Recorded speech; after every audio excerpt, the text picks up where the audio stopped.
იკოთება თუ არა ვოლსკი-ბესელიას განცხადებაში კანონდარღვევისა და რევოლუციის მოწყობის მცდელობის ნიშნები.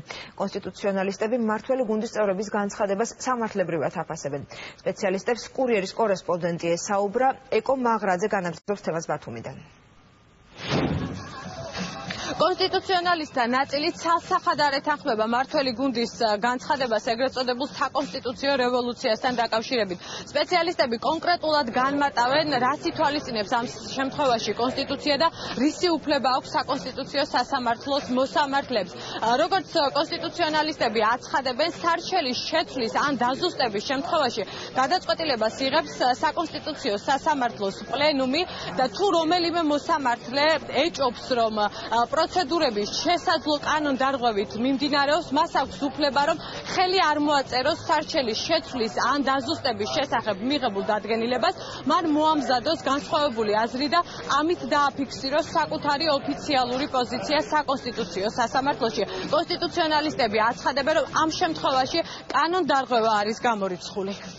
ჩვენ ყავს სასამართლო, რომელსაც ვანდობთ კონსტიტუციის ინტერპრეტაციას, ხოლო პრობლემები ხედავთ მაშინ, როცა ის ინტერპრეტაციას უკეთებს სარჩელის რეგისტრაციის წესებს, რაც არალოგიკურია. თუ საკონსტიტუციო სასამართლოს აქვს ლეგიტიმაცია, ინტერპრეტაცია გაუკეთოს კონსტიტუციას, რა თქმა უნდა, მას ცხადია აქ კომპეტენცია ინტერპრეტაცია გაუკეთოს საკუთარი რეგისტრაციის წესებს. ამ შემთხვევაში სასამართლომ ჩათვალა, რომ არ დარღვეულა რეგისტრაციის წესი. თუ კი მართლა მოხდა ბჭყალებში სამართალდარღვევა პირველ რიგში და ასე ვთქვათ, ეს იცოდა კონკრეტულმა მოსამართლემ, მას ამის შესახებ უნდა ეთქვა მაშინვე. როცა ასე ვთქვათ, მან ეს ფაქტი ნახა, შემდგომ ამ შემთხვევაში იმსჯელა დასაშვებაზე, თქვა, რომ ეს საქმე დასაშვები იყო და შემდგომ გაახსენდა ამ შემთხვევაში, რომ ეს კონკრეტული პრობლემა იყო, ეს საკმაოდ კითხვებს ბადებს და არამხ სწორი არ არის. თუ კი არსებობს ზუსტი პასუხი ამასთან დაკავშირებით კონკრეტულად კანონმდებლობაში გაწერილი არ არის. საკონსტიტუციო სასამართლო დადგა ამ კონკრეტული ფაქტის წინაშე იმსჯელა ამის შესახებ და ჩათვალა, რომ ეს ჩვეულებრივი მოვლენა იყო და საქმე დასაშვება ცნობდა.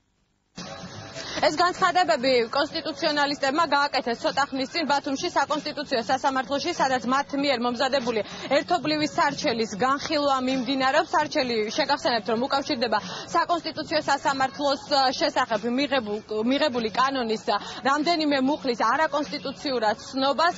როგორც ცნობილია, არასამთავრობო ორგანიზაციების წარმომადგენლები აცხადებენ, რომ ეს მუხლები ეწინააღმდეგება თავისუფალი სასამართლოს პრინციპს და ეწინააღმდეგება საქართველოს კონსტიტუციას. სარჩელის განხილვა დილიდან მიმდინარეობს საკონსტიტუციო სასამართლოში. ამ დროისათვის უკვე მეორე გამოცხადდა სხდომაზე შესვენება და სასამართლოში სხდომა განახლდება დაახლოებით 9 საათში.